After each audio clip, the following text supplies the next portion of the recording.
Hey, hey! No, not you. Get away. Well, hello. By the way, did you catch the pun? First of all, the deep pun. Spoiler alert.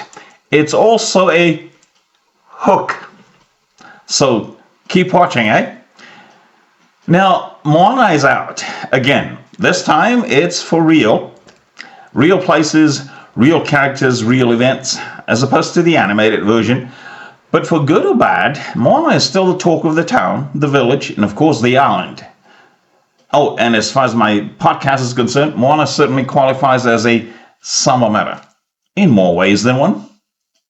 And do you know who else is out, or are out? The hounds. But I've got a better word. How about the Kakamoras? No pun intended. Yes, with their innocuous darts like Moana flops, Moana bombs, Moana is awful, it's dull and soulless, it's an abomination, don't see Moana. Boy, I haven't yet seen any positive takes on this live action Moana. Well, let me try to calm the Moana. The ocean, that is. For now, I'll give the Kakamoras the benefit of the doubt, respecting their opinions, reviews, critiques, as I hope they will do mine.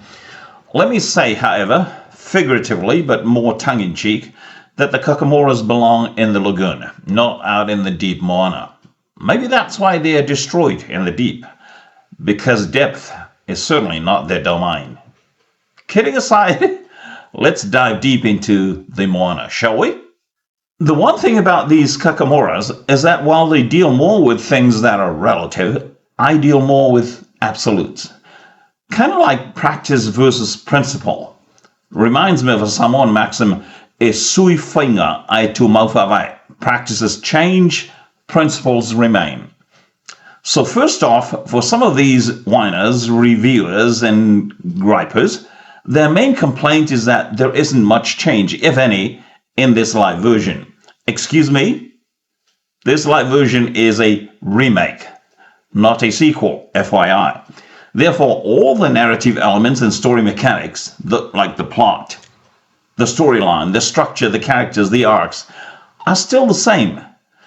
If you had walked into that theater and expected Moana to fall in love with Tamatoa, let alone Maui, or hey hey changing to a ho ho or ha ha, then maybe that's why you don't like this live action Moana, because your expectations of some new and dramatic change were not met, which is the formula for anger and disappointment. Unmet expectations, that is. Again, the main and about the only major change in live action Moana is that the characters are real people, in real places, real events, and real feelings with real emotions. Now, if those are not enough to get anyone back into some semblance of reality, then maybe animation only is their lot in entertainment. Here's from an online source, quote, adults tend to gravitate towards live action for its realism and emotional depth. Live action brings a sense of authenticity that's hard to replicate. Seeing real people, real places, and real moments on camera builds trust, especially when the message is personal or unscripted, unquote. Let me do a brief rehash of some of my initial reviews on my blog some years ago, which show Moana being true to the basic elements and principles of filmmaking and storytelling. And by the way, that's usually where we start a critique of any movie or narrative anyway. First, the hero's quest and journey, which is a guide or template for a hero's adventure. Joseph Campbell, an American professor of literature known for developing the concept, says that the hero's journey happens when he or she, the hero, quote, ventures forth from the world of common day into a region of supernatural wonder. Fabulous forces are there encountered, and a decisive victory is won. The hero comes back from this mysterious adventure with the power to bestow boons or blessings on his fellow man, unquote. And Moana follows that brief but concise definition almost to the T. Now, some may likely see Moana as an anomaly, notably this live version on the big screen, because of its non-mainstream story, and thus deviate from the norm of the more Western narratives, and that the hero's journey template does not really fit or apply. But Campbell, in his book, The Hero with a Thousand Faces, says that in his theory, quote, there is a shared pattern in the journey of the archetypal hero found in world myths, regardless of the geographic origin of the myth, unquote. Now, does Moana satisfy that or those? Definitely. So, check. Like any other work of artistic expression, Moana can be critiqued and analyzed in many ways, meanings and perspectives, using all types of criticisms out there. There's the new criticism or formalism, there's the Freudian criticism, there's feminist criticism, which I'm sure would find a lot of meat in Moana, as I did in my first reviews. And then there's the archetypal lens, my favorite, which looks at recurring metaphors, symbols, plot patterns, characters, etc. As a Samoan, I have to admit that I do watch and see Moana using my Samoan glasses a bit more, and yet those same Samoan glasses shift from a microcosmic to macrocosmic transformation in which Moana is writ large, and the universal and shared fundamental human values and experiences start to emerge and percolate while still conforming to the hero's journey template. And that transformation can be considered part of a much larger epiphany on many levels. Also, therein lies the cross-cultural beauty and appeal of many films, like Moana. And on that very aspect, Swiss psychiatrist Carl Jung, in his theory of the collective unconscious, suggests that all human beings share a fundamental reservoir of ancestral memories and primordial images. Hence, in Moana, we have the archetypal hero protagonist in Moana, the Wayfinder, Tala, the mentor, Te Kā, the shadow, Hei, the trickster, and Maui, the shapeshifter.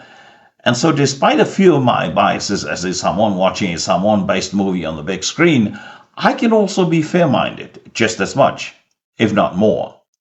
Now, part of this deep dive into Moana includes understanding the character arc, a crucial storytelling device, which is the inner journey that a character takes to transform or evolve throughout a story. It tracks the change or lack thereof in a character throughout the narrative, change in beliefs, change in values, change in worldview, etc. But change is not an end in itself in storytelling. The more important aspect of the change or transformation is in the word growth. Does the character undergo a demonstrable growth in the story? Because it's that journey of growth that often drives the story. It keeps the movie interesting, and it's important for engaging the audience and moving the plot forward, making the story more compelling and relatable. Moana, the character, and Maui for that matter, both definitely demonstrate growth, and I will talk separately and more in depth about those in an upcoming video. Other than the box office role in all of this, of course, and maybe some other superficial stuff, on a more personal level, Moana is deep and profound, because there is a Moana in all of us. Art certainly imitates life, generally speaking. Moreover, a real person makes the story more real, and even more, again, relatable. At least for me, in this one experience that I had while growing up in Samoa. In fact, I grew up in the same village as the Rock's grandmother, and more on that in an upcoming video.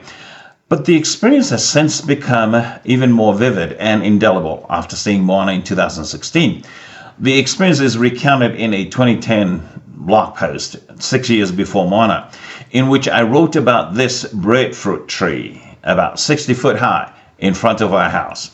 It was our tree of life, so to speak, in Samoa.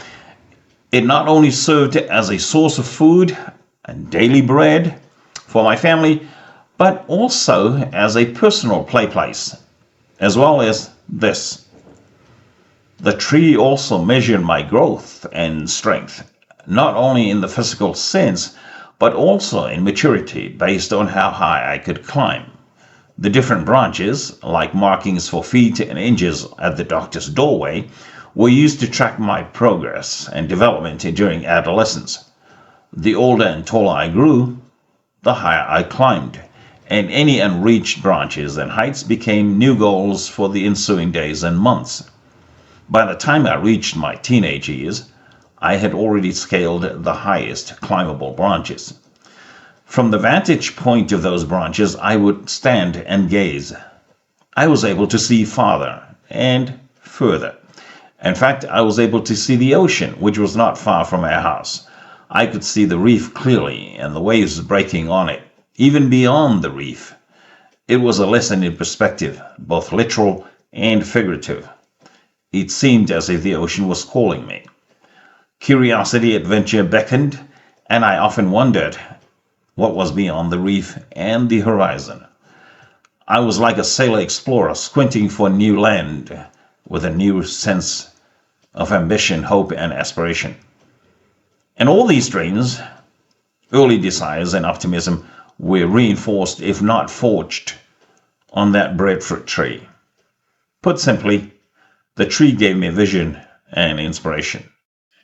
And so I was like Moana, wondering and curious about beyond the reef.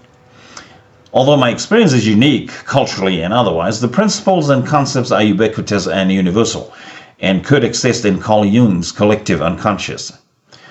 We all have dreams and the drive to follow those dreams, and we have people to help us on the way in achieving those dreams. More importantly, the dreams need to involve helping others also, not just ourselves. Otherwise, they're not dreams. All in all, Samoan or not Samoan, Moana is again relatable, especially if we venture out into the deep and beyond the reef and not be content with the lagoon. Remember this? Quote, launch out into the deep and let your nets down, unquote. And according to the story, some people hold in so much fish by heeding that very instruction. So yes, you get more fish in the deep. Now, where did I read about that? Oh yes, the same place that mentions trees, like our breadfruit tree that I climbed. Incidentally, if you look deeply into Moana, she does remind us that we're all climbing one common tree. The tree of life. Pun intended. Now, if you think that this video is deep, wait until you see other upcoming videos on Moana and Maui. It gets deeper and deeper into the Moana. Stay tuned for Moana. But for now, thank you for watching.